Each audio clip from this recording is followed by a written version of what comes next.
My first bout of depression was my senior year of high school. I was taking early dismissals every day and not wanting to be in school, and I had gone from being a really good student to not participating and not going to class and skipping a lot. But I functioned to some extent.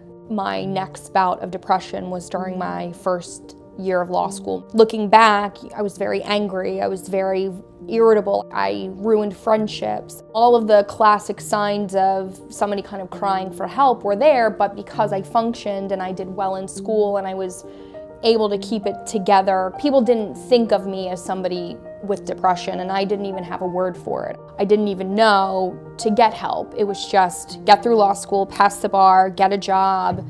The diagnosis actually came when an event happened, and we all go through traumatic events. I was having a really difficult time with my family. I am very close with my family, and I had a very hard time dealing with it, so I started to seek help. I had to figure out a way to be able to look back and have happy memories, and through that process of going to see a psychiatrist and a psychologist, I received the diagnosis of bipolar 2.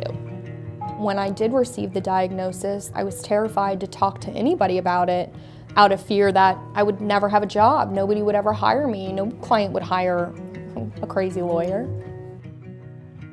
Those first couple years of the diagnosis were difficult. I think a lot of me not being able to find my place in a firm was because I was a little lost in my life. Most of the time, I was able to cope without thoughts of suicide. For me, I was depressed. Depression leads to drinking. I think it's what we turn to. I think it's what a lot of us turn to. It's the only thing that I think you think will take the edge off, that will help you relax. That's not true. When you aren't given the tools to know how to cope with that pressure gets to you. A lot of the things that I do in my personal time to help cope are I read a lot, I journal. These are all things that you kind of have to figure out. I don't have the prescription that works for everybody. I have the prescription that works for me. That involves therapy.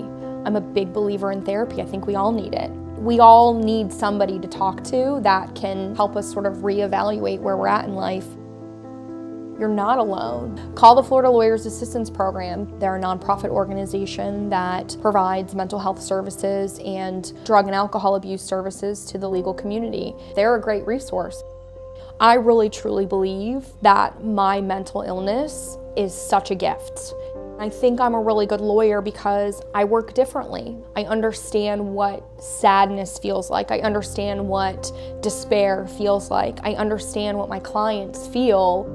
I think that makes me a more empathetic lawyer. Every day is a check-in with myself of how am I today? Do I need to take a break? Do I need to say no to something? Am I spreading myself too thin?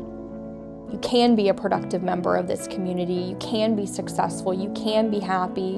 And you can see it as a rose and a thorn. Coming out now, there's a little bit less fear that people that put their trust in me will still put their trust in me because I have a proven track record.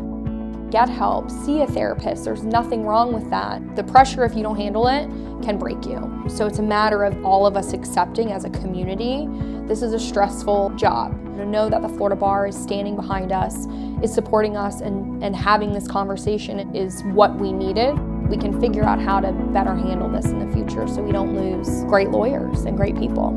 There's a way to live with it and to manage it and to have a great life. I love what I do. I couldn't imagine not being an attorney.